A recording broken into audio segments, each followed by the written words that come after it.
when you get to that point where you start developing yourself and you just start to know yourself and you're comfortable with who you are, then that starts to change. And so that's how I went into this. I felt, you know what? I know who I am. They're asking me questions about me.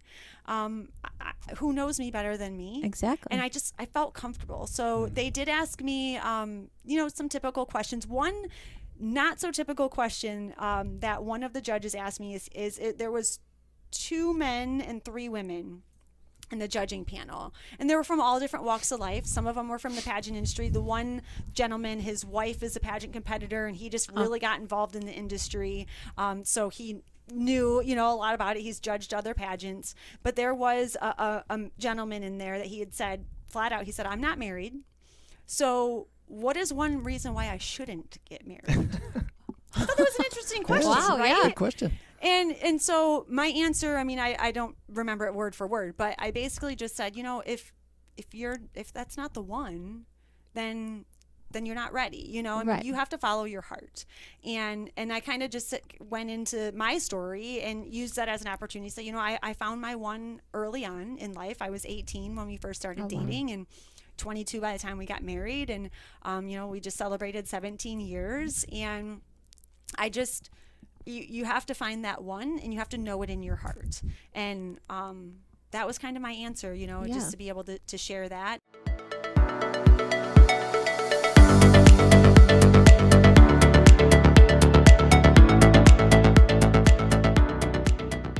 We are recording. Hello, everyone, and welcome to All the Things with Lane and Laney.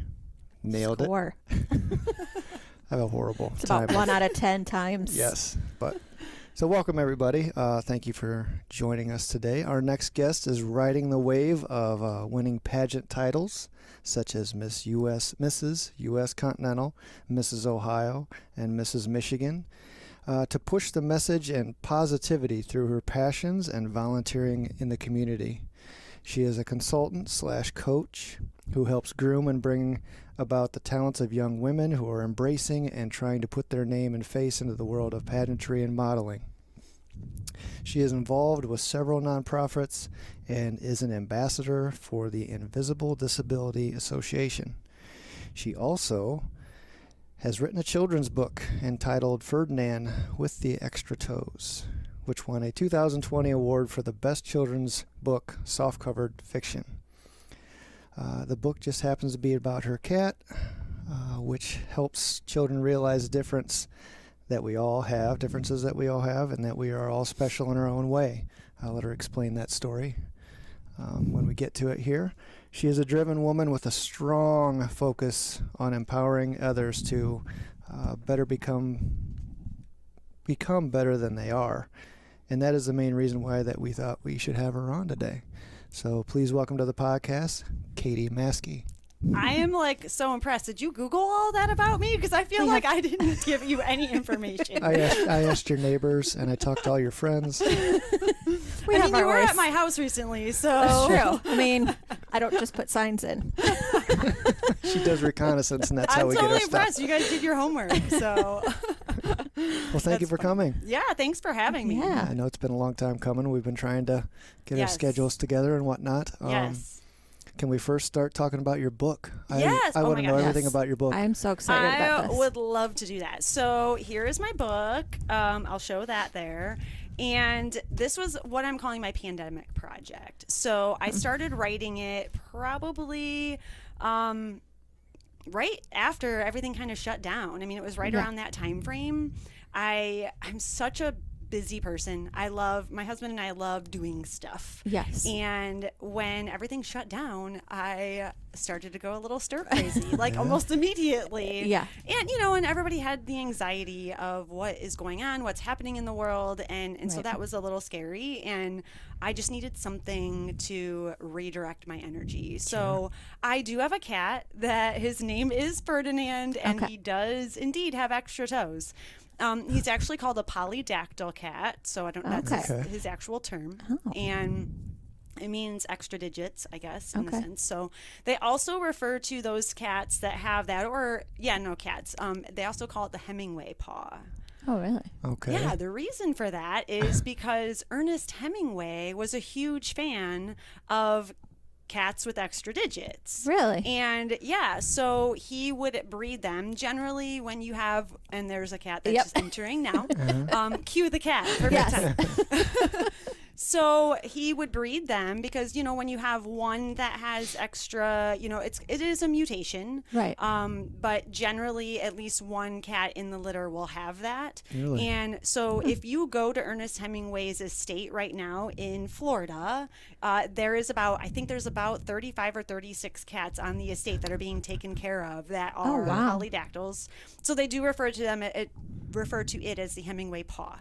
Okay. Pretty interesting, right? Yes. The things you learn Some when trivia. you have a cat with extra toes. I didn't know any of that before Does this. each of his paws have extra toes? Yeah, so he actually, the way his toes are is it's like the normal pad with the toes. Yeah. And then he's got like a little mini pad with 3 extra toes on each of the fronts. Oh. And Oh my then each gosh. of his backs have 1 extra claw. So the 3 toes on the side, do they have claws in them as well? Yeah, oh yeah, they're regular. It's like the little pad with the little toe beans and the little, never nails heard of coming out of them. So yeah, trimming his nails is an extra long process. Yeah. But yeah, it's really cute. His paws do look like mittens, and when he walks, he reminds me of like a chameleon. The way that he walks, like, it's pretty cool. Yeah, it's really interesting. But kind of looking at him and just seeing him as different, it really kind of inspired me, and I started thinking, what can I do with this and kind of create a character out of him to, really teach kids some, a good lesson. So a valuable message, I should say. So I started writing. I will preface this with saying that if there is a level before beginner, that was where I was. Okay. So I'm not a writer. I have never loved English class. So never before this you thought, I really would like to write a book one day. If you would have asked me that, a year ago or even 2 weeks prior to that, if I would have written a children's book, I would have laughed at you. But because I was given this extra time, I wanted to make the most of it.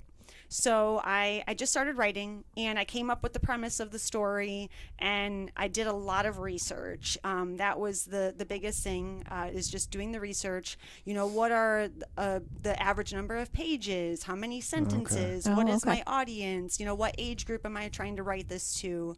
And I just did all of that. I found an editor. I had a bunch of friends that helped me in the process, friends and family, of course. I kept pushing it out to them, like, what is this? What do you think about this? And I don't have children, so I work with kids, but I don't have any. So I was sending it to a bunch of my, girlfriends with their kids and saying, okay, is this word too hard for them to understand? And you just go through that whole process. And then I did have a professional editor, help me there, just because I wanted a kind of a third-party, unbiased, opinion. And so then from there, I created the story, and the next step was an illustrator.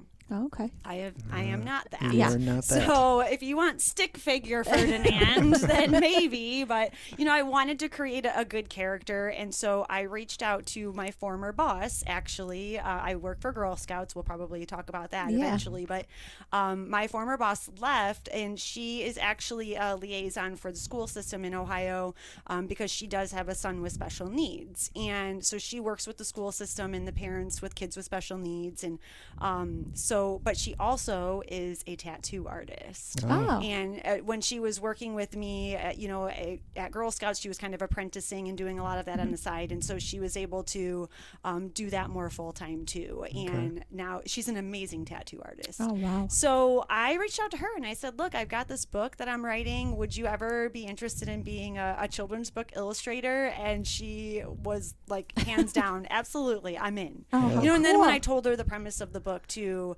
she was even more in. She was more invested in it, especially, with her son. And so the storyline is essentially, just this cat is kind of learning to embrace his unique qualities. And there are some neighborhood cats that kind of are making fun of him, because he looks different and he's a little bit different. But then he's able to help them out of a predicament. I won't go too much into it because I would love for people to pick it up and purchase it and read the story themselves. But he helps some cats in a little predicament because of his extra toes. Okay. So it just is teaching, you know, that acceptance and really learning to embrace those unique qualities that others have and why being different is cool and why it's a good thing. Awesome. So yeah, that's kind of where that all happened. It just worked out really well. I did hire a book developer to help me put it, but I am self-published, so I just learned the process the whole way through. And Ashley, my illustrator, same thing. You know, I gave her each page and just said, you know, here's what I'm envisioning, but I want you to, you know, use your artistic qualities too. And she really brought the character out so perfectly. And we did go a couple of rounds of like getting him perfect. You know, changing the eye shape and, you know, adding different coloring here and there and whatnot. So, but then she really just took it and made my words into this beautiful visual story, and it's a great picture book for kids. That's awesome. What age group would you say it's I would geared say, you know, kindergarten to second grade-ish. Younger kids, I've heard a lot of them love the pictures and the color. It's very colorful. That's my big thing, is I wanted to add a lot of color into it. So younger kids love the pictures, and then, you know, even older kids love that Ferdinand is a real cat. There is a picture of him in the back of the book, and he does have his own Instagram page. Cool. So I've heard a lot of parents say that, you know, their child has forced them to like and follow Ferdinand and share weekly updates, you know, with what he's doing. I try to stay up on that as best as I can, you know, but cute. Yeah, so it's a good age range. It's a great message for sure. Thank you. How long did that process take? From you just sitting there going stir crazy to I got an idea. I'm a mover and a shaker, and generally speaking, the process is a long one. And even my book developer said, you know, usually when you upload your proof, you get your proof. He's like, authors will take months, even years sometimes, to get it from that proof stage to final. And I was like, 24 hours. Wow. So yeah, I started writing it in March, and it was available on Amazon in the middle of November. Wow. Really? And I had my first book signing and like official in-person book launch. Even though it was during a pandemic, I had some great local businesses that were really willing to safely, you know, allow me to come in and sign the book and all of that in December of 2020. And so yeah, I signed them. I'm always happy to sign them. You can purchase them on Amazon. Cool. I also have them available on Etsy, where that's where I will personally sign them and ship them out to you. Oh, cool. But I also photograph them. So I took Ferdinand's real paw print, which was fun. That was fun to do. Yeah, he was I'm sure not that was hurt easy. in the process. You know, there's this whole like non-toxic like way to do it now. Yeah. And I turned that into a stamp, and so I stamp each one with his real paw print. Oh my gosh, that's so fun. Yeah, that's a clever idea. It's been an interesting journey. I've actually already written book number 2. So book number 2 is written. Ferdinand goes on a little adventure, and he meets a new friend who he teaches her what is special about her. And my illustrator is working on it. Ashley is doing the illustrations again, so she's in the process of working on that right now. Our release date is we're hoping for it's kind of the same time frame for November, and you know, to have it out there by Christmas. And that's cool. So I'm excited for planning on turning it into a series. That's the plan. You know, I'm trying to take down Pete the cat. So. Well, yes. We need a new one. That's a tough one. We need a new one though. Can't sing those songs that's the anymore. goal. And one thing that I've learned, it was interesting after I put this out there and people started purchasing it, and then I had people that were purchasing that I didn't know. That was the really cool thing, you know. And then they were reaching out to me. They were finding me on Facebook, and they would reach out to me. And so there was 2 things that I found really that stood out. And one was the number of people that reached out to me that had a child with some sort of, you know, disability or, you know, a birth defect in a sense. You know, I had somebody with a webbed feet, and then I have another friend that had, or another person, a customer that reached out to me, and, you know, she had a nephew or a niece, I can't remember exactly right now, that was born with missing a limb. Oh, wow. And it was just really interesting to see that, you know, they were using this story to just be able to talk with that child and to let them know, like, look, you're not alone. Yeah. And there's other people that are born with extra things or less things or whatnot. And so that was really important for me, to know that I was helping make a difference Yes. for Yeah. people, to have better conversations with their children. And then the kids love that Ferdinand's a real cat. Yes. That was That is another very thing. They cool. love that. And so I have been doing a lot of virtual book readings with schools. I got in, cool. I do live in Bedford area, Yeah. and so I worked with the Bedford branch library, and we have been doing a lot of virtual readings, and Cool. I do them from home. So at the very Yeah. end, I always tell the kids, if you're really good, you'll get to meet the real Ferdinand. And so I bring him in, and he's like, dead weight when you pick him up. You know how cats are, Yes. right? So he looks miserable, but he's always a good sport. He's usually sitting right by me, and so the kids ask a bunch of questions, and they want to see his toes and fun. how old is he and all of that. So that's been really fun. So the next character that he meets in the next book is actually somebody's real pet. Okay. It's a little bit of a different character though. So, but Yeah. I'll have her photo in the back of the book too, and all of fun. that. So I'm just guessing, but this other cat has got its own set of features that are different. Is it two cats and they look like, or two tails that look like windshield wipers when they go? In the next book, it's actually not a cat that he's meeting. Okay. So, Say no so more. stay tuned. Say no more. It's Say no not. more. It's not the typical pet that you would think of Okay. necessarily. So stay tuned. That's fun. I think it's fun to listen to somebody else just get creative. You had planned on doing a kid's book a long time ago, and I don't remember the premise of it and whatnot, but it was just an idea popped in your head, and it's just a matter of going forward with it. It's a matter of Right. doing it. Yeah. I've had a lot of people. That's the other thing too. A lot of my friends that I never would have ever thought that reached out to me like, "How did you do it? I need to know what." Even just today, I had somebody reach out to me and say, I would love to hear like the process." Yeah. And that's just it. I think a lot of people there's just even people that have had things written or saved in their computer for years, and they just never made that next step. And the best advice is just do it. Just do Yes. it. And I did hire a developer, like I said, because I was to that point where I had it. Okay, I have my words. She's working on her illustrations. Now what? Right. Yeah. And I'm not a Photoshop expert. I'm not, any of that. And so I am a little bit more tech savvy, I would say, than the average, but not in that realm. I've never done that. So Yeah.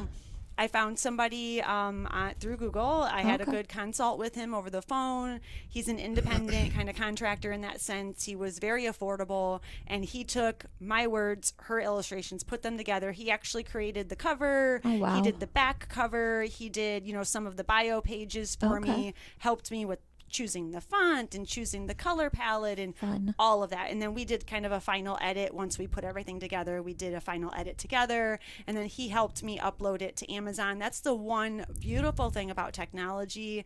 Amazon started as books, Right. Yeah. Right. way back in the day, and their direct publishing is through Kindle Direct Publishing, KDP. And they make it so easy for authors now. And it's really a beautiful thing. So it's a great way for people to get creative. Yeah. And you just upload that file. It usually takes them 24 to 48 hours. They review it, make sure like there's no margin issues. I think I had one little issue where his like paw print was too close to the edge, and they didn't like that. And so I had to fix that. And then it's good to go. You approve, and it's live. Wow. It's that fast. Okay, so did it start out as an ebook? Is that the only process that they do? No, is ebooks? so it's print on demand. Oh. They literally, you go to Amazon right now, you order one book of Ferdinand with the extra toes, And then they print it. print that one book and ship it to you Oh, in 2 really? days. Oh, If you okay. have Wow. Prime, it's That's crazy. So it's really cool. And even for me, when I have the back end of it, so I can order author copies that I get a discounted Sure. price for. yeah. That's how I do it. I order it right through Amazon. I tried to source out some other, printing companies, and you have to order a large quantity. Yeah. I mean, I Right. can order 25 books at a time if I want to, and I pay the same price. That's awesome. So it's had no so idea. cool. Yeah, it's really cool how they make it very easy for people to use that creative skill that they've had, and a lot of people don't realize it is No. easy. It's easy. So my best advice, if you have been thinking about writing something, or you have something sitting in a file somewhere, Yeah. just do it. Just do it. Just do it. I say I'm helping a friend of mine do a book of his life, so it's completely on the other end of the spectrum. Is Yes, a you don't child's necessarily book. need the illustrations and all of that, No, but yeah. But I get all these messages all the time about KDP, Yep. Kindle Direct Publishing. So I'm just easy. like, delete. But now that I hear you, I'm like, Yes. I'm gonna start reading up on that. That sounds. It really made the process very easy, and I would love to be picked up by a publishing company. Obviously, like that would be amazing, and it takes usually months. And the nice thing with this is I had the control. As an author published or self-published, you have the control of who you're using as the illustrators and what you want your book to look like. Like I was able to pick the sizing. I was able to pick everything, and I liked that, and I was able to also go at my own speed. Yes. So Okay. it's really cool. It's a really cool thing. So if you're listening and it's something that's been on your bucket list, just do it. Yeah. Do you have any more questions about? I'll say no. So when's your book coming out? Oh gosh, the guy I'm working with, he would, let's just say he was troubled. Okay. As a youth and got into trouble as an adult. So yeah. I said, let's just write a book. A memoir. A memoir. Start looking at Yeah. KDP. Really start. Okay. Yep. So, like I said, he's going through, he's hashing out his issues with his therapist, and he's figuring it all out, and he's writing it all down. Yep. So we're just, as we go, we'll save and just create. So Yeah. just happy to help him. But no, that's the extent of my I mean, book if questions. if you're really good at like Photoshop or those kind of editing software, or even InDesign, and you can put it together in a PDF file, it's just as easy as that as an upload. Wow. Okay. Good to know. Yeah. Good to know. Did not know that worked that way. Oh yeah, super easy, super user friendly. So what if? Oh, well, that's my last question about. Okay. What if you got picked up by a publisher?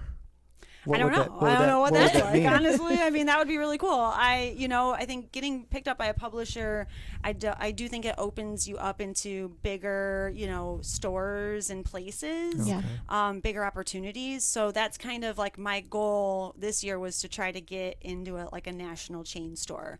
I've had so many great local stores, locally owned, which I absolutely love. I mean, I love how we support each other here. And I mean, you guys know you own a business, so that's been really amazing. I would love to get into a larger chain. Online, when you upload your book into different sites, it will automatically kind of disperse out, just like we were talking before this. We were talking about the podcast and how you kind of upload it one place and it disperses it out to different podcasting. So I go through Ingram Spark, and it's another printing tool, and they actually were able to upload it then to like Books A Million and Barnes and Noble. So it's available on those websites, but not in the shelves. Yeah. That's my next step. Is I would love, even if it's just the local Toledo, that Barnes and would be Noble. amazing. It's they do work with local authors. It's been a little bit more difficult with COVID and whatnot. So I'm trying. That's so what I was anybody gonna ask. listening has it in. Yes. Please reach out to me. That's what I was going to ask, is where are you at? Where I know you have a place at Franklin Park Mall. Yeah, I just got in there. So Blended Ohio is a super cool new store in the mall. I think they just opened last month. Oh. But they support all local artists. Okay. So it's literally blending together local artists cool. and offering them in the great mall setting, where I wouldn't be able to afford rent. In Right. that spot, Right. it's the old Osterman's right in front of Dillard's, in that like corner. Yeah. So I would never be able to afford that. Right. But bringing a bunch of people together makes that possible. That's very so cool. I actually got connected. They have a group of local authors. Even they rent their shelf spacing out there, and a group of local authors have come together and are splitting the rent even for the shelf space. Oh, so cool. I'm one book of several different local authors. The genres are all kind of different. There's a couple other children's books. I think there's like mystery and so that's fun. really cool. I'm in Blended, Ohio, in Franklin Park Mall. I do have, if I actually need to check my inventory, Bowinkle's Children's Boutique in downtown Sylvania. I had some books, even their sister company, Ragazza Boutique, downtown Perrysburg, downtown Sylvania. She's been keeping books there if people want to purchase. But really Etsy or Amazon. If you're local, you can always message me, and I'm happy to do a porch drop, and do it that way. So, but if you purchase through Blended, my books are signed and autographed there. Oh, okay. If you purchase through Etsy, I can handwrite a note to somebody special if you're giving it to somebody for a birthday gift or whatnot. That's what we'll have to do. I was gonna say, what's the Etsy name? Just Ferdinand with the extra toes. Okay. Yep. If you go to Etsy.com, you can actually go to my website, greencloverbooks.com. That's kind of my self-publishing, name. Okay. And both links to Amazon and Etsy are right there. So greencloverbooks.com. All right. Because we'll have to get the kids up one that's signed by the cat. Oh, for sure. Yeah, and then in December, I'll just put a plug out there. So I think it's December 11th. They're doing a local author book fair at the Franklin Park Mall. Oh, okay. So in the food court, there's a bunch of us local authors are going to have our tables set out. You can purchase books. Perfect time for Christmas gifts. And I should have book number 2 out. Yeah. And my illustrator is actually coming. Oh, cool. So she's in the Dayton area, but she's going to, come up and hang out with me, so we'll both be able to sign the books. Very and if cool. you have a current Ferdinand book and you want the illustrator to sign it, come on out and join us for the day in December. And so That'll I'm be excited fun. about that opportunity. Yeah. Cool. Yeah. As I say, is there anything else you're going to do differently with this book as far as marketing? Is that a huge chunk of the budget? I think of a task, anything. I've tried to invent something. I've tried to get the word out about the podcast. It's like it's all about marketing. I don't know. It is all about diddly marketing. about marketing. So that was the one thing when I worked with the book developer, because he's in Georgia, and he said, look, I don't do anything with marketing. I said, don't worry, I got that figured out. So I do some marketing in my day job, and communications is a big thing of mine, and I love social media. So when I first put Ferdinand with the extra toes out there in the world, I used my local connections, start local, and especially during this pandemic, I think that's the one awesome thing that I've loved. Look, I don't even flinch. Look at that. The cat jumps up. I don't even second guess it.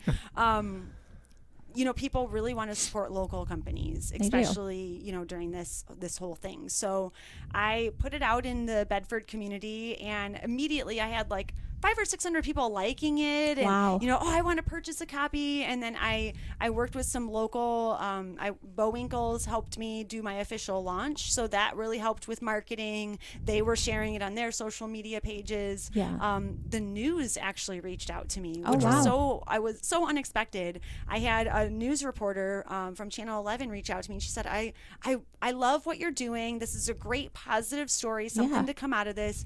I would love to interview you. She came to my house at 5 a.m. Oh my gosh. And we sat in the entryway of my house, 6 feet apart. Yes. With our masks on, her and the camera guy, and my husband's upstairs snoring. I'm like, oh God, please don't pick that up.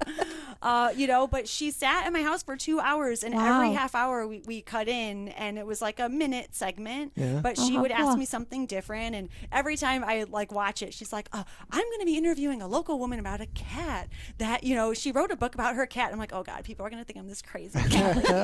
But I kind of am. Yeah. So that's okay, but it was really cool. That helped, and then just reaching out to some local publications. I really just did a lot locally. And the Toledo Blade did a story in it, and even the Monroe News and the Bedford Press. And so just getting it out there and working with local companies and the local owners. They want to support local. Yeah. And that was really a huge marketing strategy for me. So I will be working with some of those same people. They're excited for the next book already. It was a great... Gathered Creations in Temperance was a really great partnership. He actually has, it's a store where they do also the same thing, where they have local artists and authors, and then they have a whole section that's antiques and vintage stuff, super cool. And he did a book signing day for me, and it was such a win-win for both of us. I think I sold 100 books that day, but he had people that had never been into the store, that came in for the book, but then they stayed and shopped, and vice versa. People that were, had been in the store but didn't know me, and so it was a really cool partnership. So we're already talking about, what to do for the next one, but that worked well.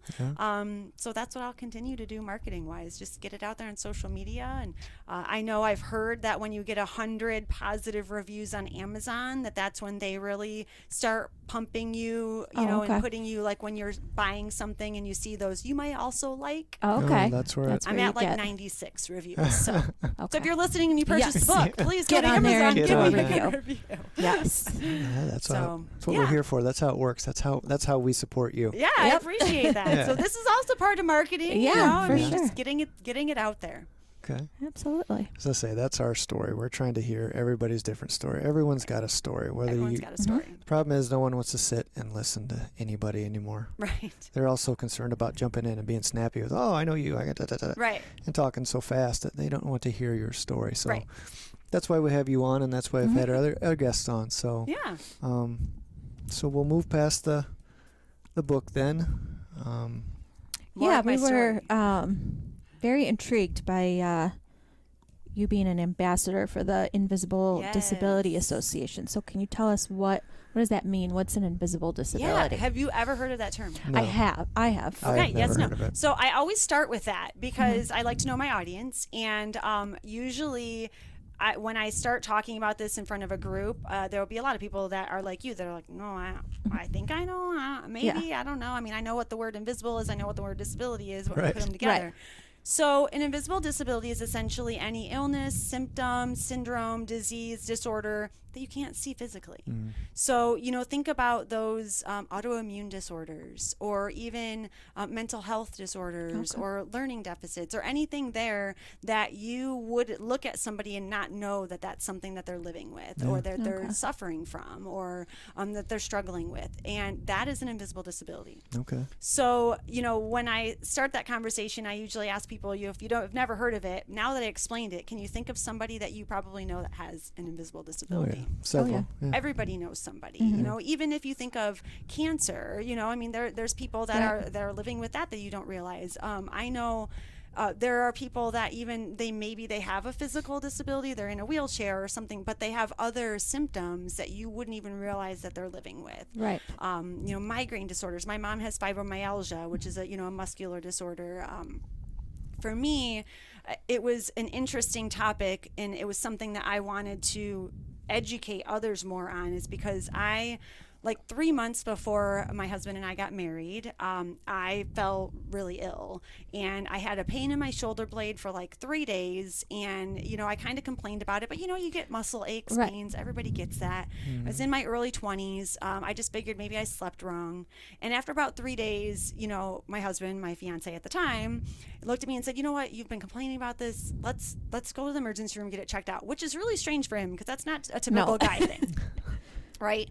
It's like, you'll be fine. You'll be Just fine. brush it Yeah. out. Fine. So I went, and they did a chest x-ray, and they told me that I had a bubble in my lung, but they couldn't help me, that I needed to go to a larger hospital. So my mom at that time, I was 21, 22. So my mom's freaking out, and she comes and takes me over to the larger hospital. There was a team of doctors waiting for me. Wow. They actually thought that I was going to be coming in an ambulance, and my mom just drove me over there. Come to find out, my lung had collapsed, and it was down like 60%. I mean, it was starting to weigh on the other, and they call it a spontaneous pneumothorax. So it happened completely spontaneously. It had probably been leaking air for those couple of days. I didn't have any shortness of breath. Like I said, I just had a kind of a weird feeling in my shoulder blade, and I ended up spending that next month in the hospital. Oh my gosh. Right before we were getting married. Wow. And I had to have multiple lung surgeries. It kept collapsing at that point. So the very last surgery, they ended up cutting me from front to back and spread my ribs. They had to go in and essentially scrape the outer of my lung and the inner of my chest wall so that it would create scar tissue to kind of adhere itself. So, so from that, I have lived with chronic pain. That when you're cutting all these nerves in your ribs, and it was a long journey. I definitely was glad to just be able to walk down the aisle at that point. I think I spent February and most of March in the hospital.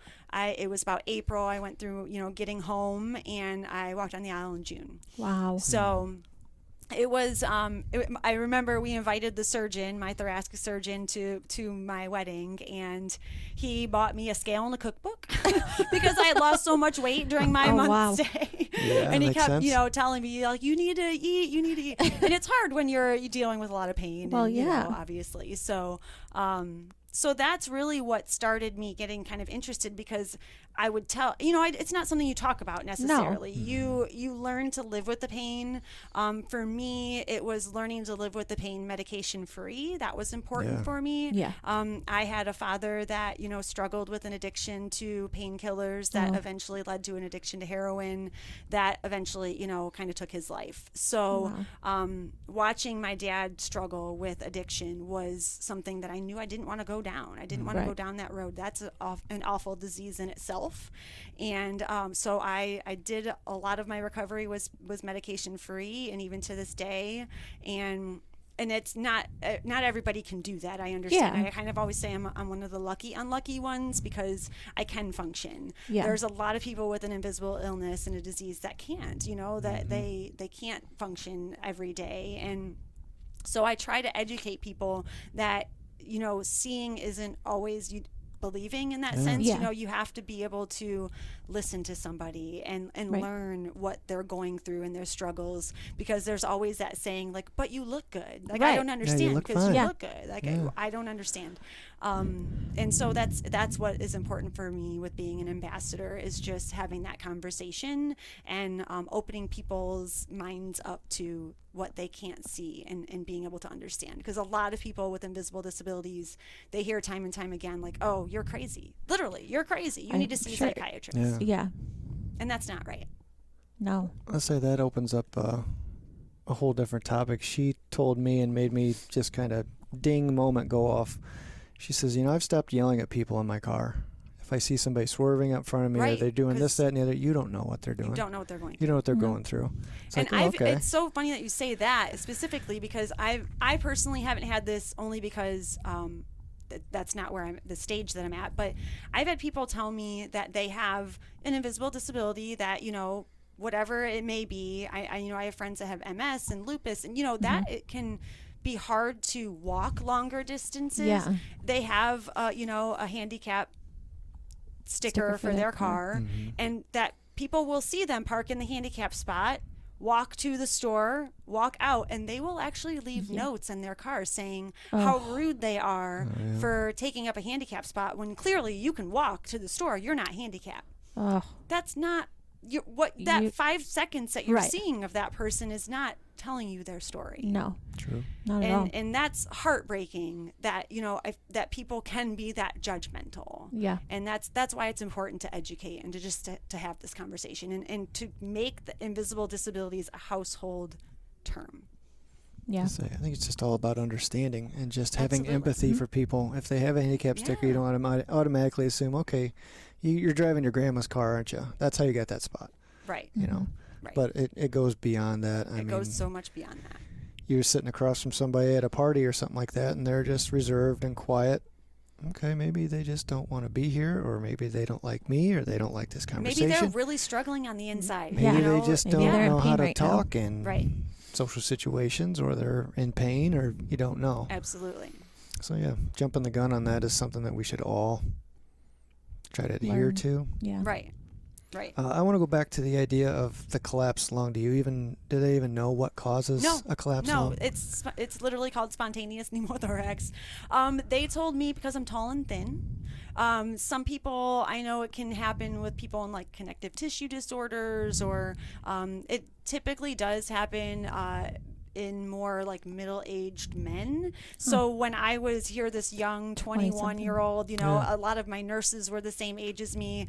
So it was interesting for a lot of people during that time, just because I was kind of a little bit different. But there's definitely, I'm in a Facebook group with other people that have had this, and there's definitely a lot of stories of people like me out there. So it was completely, but I learned from that, because that was my first medical issue and ever, like the first time ever going to the hospital or any of that. And so I definitely learned you have to listen to your body. Yeah. It's so important. And that's, I'm kind of working through a new diagnosis right now. And not to go too much into that, but I'm dealing with some cysts that are growing on my spine that are compressing a bunch of nerves that now I have this new pain. And it's been a whole journey, and it's the same thing going with that invisible disabilities is, I've had some doctors just brush it off because, of what they've learned. And I finally was able to find a specialist. I just actually had a conversation with him yesterday in Texas, and I'm working through hopefully getting the proper treatment, but Good. You have to listen to your body. Yeah. You just have to. And you have have to to be be your your own own healthcare advocate. That's so huge. And especially, like I said, when it comes with these invisible things that, people can't look at you and clearly see, like, oh, yeah, your arm's broken. Yes. Right. But you have to be your own advocate, and you can't lose hope. You just can't. I think that's got to be so frustrating. As I say, in today's day and age, you go in and see a doctor. One, you don't see the doctor. You get to see a physician's assistant or even someone below that. Right. And they're just like, okay, do you have this? You have this. Okay, we're going to give you this and this, and you can run there and do this. It's like they and I've worked with some amazing book. doctors, don't get me wrong. Like, I've had so many great people, but when it's something that especially is a rare disease diagnosis, it's so hard to get to that point. And I'm so grateful for social media for that reasoning, because I've been able to find groups. Once I was able to get, kind of down to the bottom of what was going on, I searched it on Facebook, and I found Facebook groups, and I've been able to talk to I found a local woman that had what I'm going through right now, and just being able to talk to her. She went to this doctor in Texas and got the treatment done that she needed, and so it's been really a great way to use social media. I think people like to kind of dog on social media sometimes. Yes. Maybe. Yes. Fact checking, blah, blah, blah, whatever. Yeah. But it really can be a good thing too. That's awesome. Like promoting my book and getting the word out that way, and just being able to be a part of communities where people understand what you're going through. That's huge. Yeah. So what does an ambassador like yourself actually do? Do you go public speaking, or there is actually the Invisible Disabilities Association. It's a national association. They are based out in Colorado. They don't have local chapters because that's just like a whole. They're grassroots. The gentleman that founded it back in the 90s, his wife has Lyme disease and MS, and she was a pageant competitor, and she was living her best life, and then got hit with this, and their world turned upside down. But she actually wrote a book that's called But I Look Good, I think is what it's the actual title.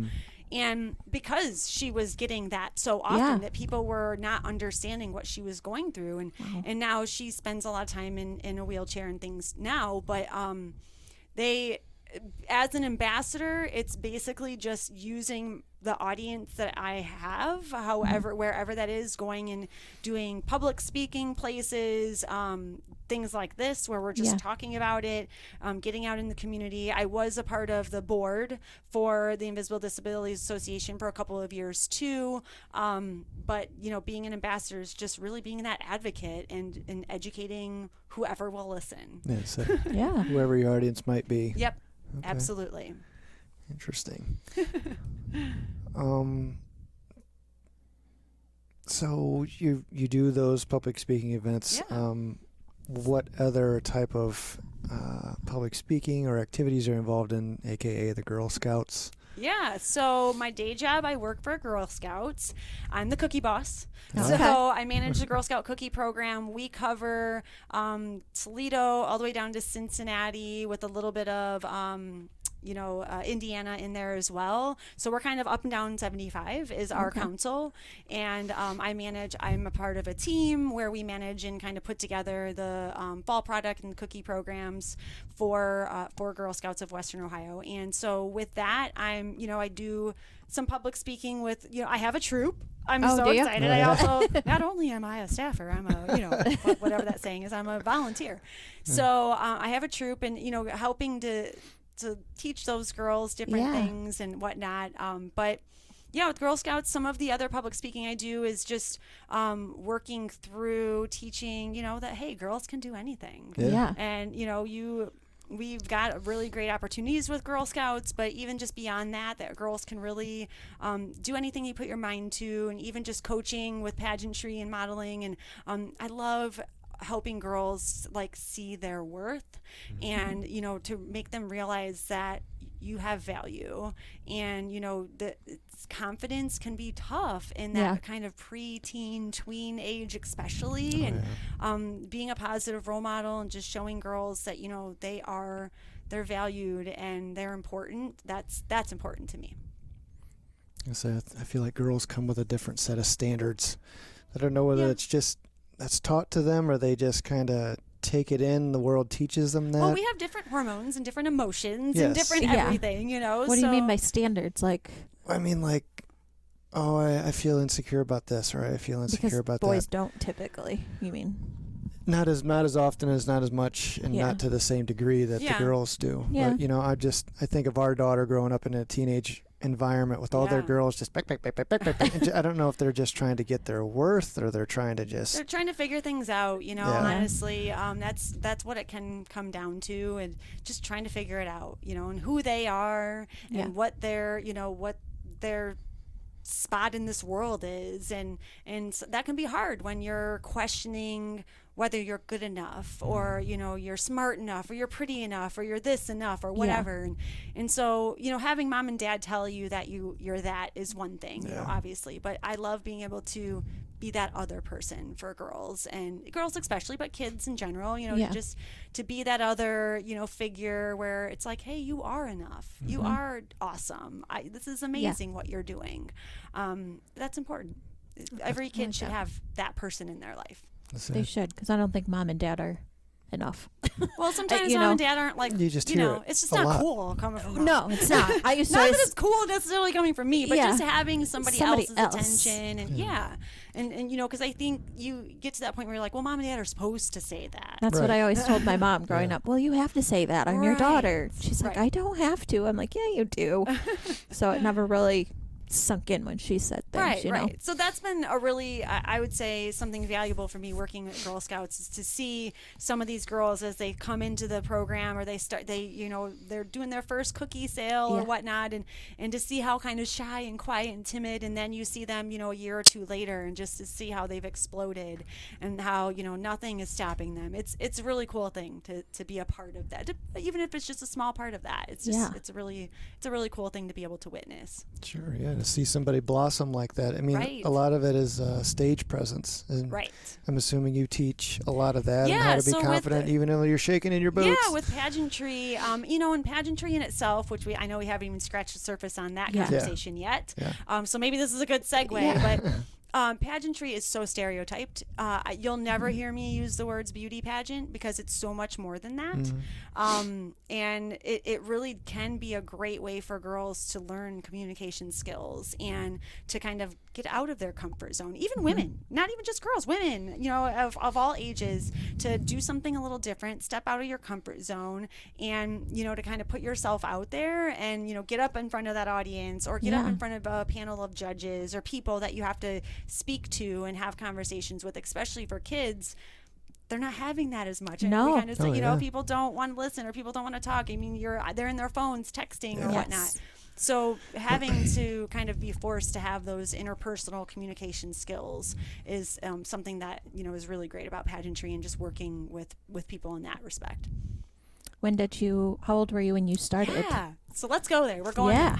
All right. I was actually old and married. Were you? So, yes. It was not something that I did as a kid. You know, I kind of talked briefly about my father passing, and he passed away at the very end, 2 days before Christmas in 2009 is when we lost him. And he had gotten sick. You know, like I said, he dealt with addiction. He was clean at the time, but the addiction took its toll on his body. And he had started to really get sick. He couldn't work anymore. He moved in with my husband and I. Oh, wow. And my parents were divorced.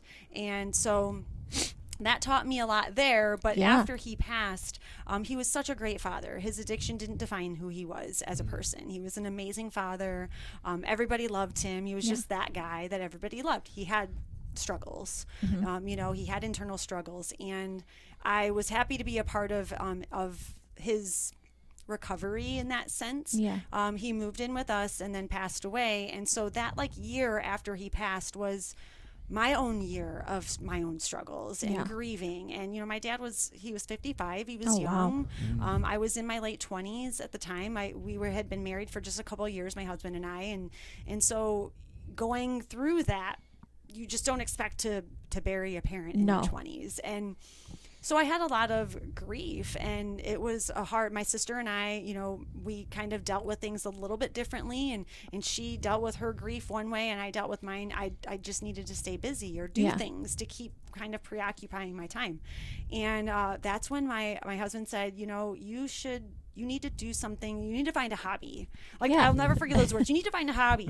And he said it in the most loving way. I promise. It wasn't like this horrible thing, but he was right. I said, my dad would be so mad if he saw me coming home from work every day and just being so sad. Huh. And so that year 2010 was my year of grieving, and then I decided to write a bucket list. So I put together a bucket list, and on that was a few things that I wanted to kind of accomplish as my hobby. And getting on a plane for the first time was one of those, because I had not done that at that point in my life. So we did that, we purchased a ticket to Chicago, and my husband's theory was, if you freak out on me, I can rent a car and drive you home, which was kind of awful afterwards, because, everybody told me after the fact that Chicago's the worst flight because you never get above jet stream and it's really bumpy, and it really was horrible. It was not a good experience. So I did get on a plane again for a few years, but now I'm good. And on that list, I added compete in a pageant. I don't know why. It was one of those. I had delved in modeling industry as a teenager. I took some modeling classes to help with my own confidence, and I had done some work modeling and whatnot, and so that was kind of, for me, I looked at pageants as a way of the modeling industry that I just had not been a part of, and I was curious. So I Googled different Ohio pageants, and at the time I was living in Ohio, so I was Googling that, and I competed in my first pageant in January of 2011. Oh, wow. And I had no idea what I was doing. I didn't win. But the women were so nice. So I competed in a Mrs. pageant. Okay. So for those that aren't familiar with pageantry at all, there are several different divisions. They could either be by age, they can do a breakup by age, or they could be by marital status. Okay. In that sense. So sometimes it's Mrs. and you just have to be, 18 and over and married. Okay. Sometimes it's MS, so it's Ms., where maybe you're over 30 and not married, unmarried. Okay. You have children, you're divorced, you're widowed, whatever the case is. And then there's Miss, MISS. Everyone's kind of familiar with Miss USA and Miss America. That's generally, women in their early 20s that have never been married, no kids, all of that. But there's a whole segment of other women out there. Yeah, I had no idea. Yeah, so there is essentially a division or a pageant system for everyone out there. And no matter what your lifestyle, no matter what your marital status, or if you have children or not or whatnot. So it's pretty cool. And so when I competed in that first pageant as a married woman, figuring this thing out, not knowing what I was doing, the women were so nice. And that's I think people are surprised by that, because you think stereotypical. It's a competition, right? Okay, let's not forget that. And don't get me wrong, there is those stories out there. Yeah. But the women that I competed with were so kind. They were so supportive. They said, Katie, you did such a great job. No, you didn't walk away with the title, but you were so great, and I think you should not give up. And they kept telling me about all these other pageant systems out there, and and so I did another one in April, and I won that. And I went on to the international level from that one, and I placed third runner up in my very first real opportunity. So I was hooked. Yeah. And I was finding myself growing in confidence. I was finding myself developing. This is when I also started really getting myself involved in more community involvement, and using that pageantry hobby, but teaching me that, volunteering is a hobby. Right. And there's so many great people that you can meet, and so many great people that you can help. And so that's really kind of how the whole world started for me, and I've never looked back. That's so cool. Yeah. Because I would have thought, just by, stereotyping and looking at you, that you would have been doing it your whole life. Nope. Yeah. So it's not at cool all. I was started old and married, as I like to say. I've met some of my best friends now. I mean, I'm a godmother to my goddaughter. I competed with her mom. I competed against her. Oh, really? And we're best friends. So it's not... it's not always that stereotype. Yeah. Everybody has bad apples in a Sure. bunch, but there's so much growth that women and young girls can go through learning themselves. Yeah. Putting themselves out there. Sometimes there's, there's the physical aspect of it too. So I love that it motivates me to, get physically fit and work out. And not every pageant system has swimwear. Okay. Not every pageant system has the typical things. There's, talent. Maybe some do have talent, some don't. Some have an interview where you're with a panel of judges. Some are more one-on-one. There's just so many different aspects and types of pageants that there's like I said, there's something for everyone. So say, is there like a seasonal type of thing? Is it like, I didn't get this one in Ohio, so I'm going to try to go out here to the next one in Nevada? Or just depends. So every system, generally speaking, you will compete for your state, or if they don't have a state competition, sometimes it's a regional title that you can take. Like I couldn't just go and compete in Nevada. I have no ties to Nevada. Yeah. So that's generally the ruling. But again, every system has their own set of rules and what they allow and don't allow and whatnot. So if there's no state pageant, then a lot of times it's applying for it, and maybe you have to submit an application that has, information about you, that you have a bio, or you have to talk with the director and have like a phone interview or do it that way. If there is no state pageant, obviously if there's a state pageant, you compete. Like when I won Mrs. Michigan just in May, Mrs. Michigan America, so I will be going on to Mrs. America. Okay. I was Mrs. Monroe County, so I didn't have to compete for that title though. When I signed up for Mrs. Michigan, they kind of appoint you a local title. Okay. And you just say, I thought Monroe County sounded great. It kind of encompasses the whole like Bedford area and and beyond. So and then I ended up, winning Mrs. Michigan. So now I'll go to compete at Mrs. America. If for some crazy reason I end up winning Mrs. America, I would go on and compete at Mrs. World. Oh, wow. Really? Yeah. So pretty exciting. Interesting. That's fun. Yeah, I'm excited. So you said there's different questions, different categories for what they ask you on stage and things like that. Can you remember any of them that you were given at Mrs. Michigan? Yeah. So Mrs. Michigan specifically.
So typical question that one of the judges asked me is there was 2 men and 3 women in the judging panel, and they were from all different walks of life. Some of them were from the pageant industry. The one gentleman, his wife is a pageant competitor, and he just really got involved in the industry.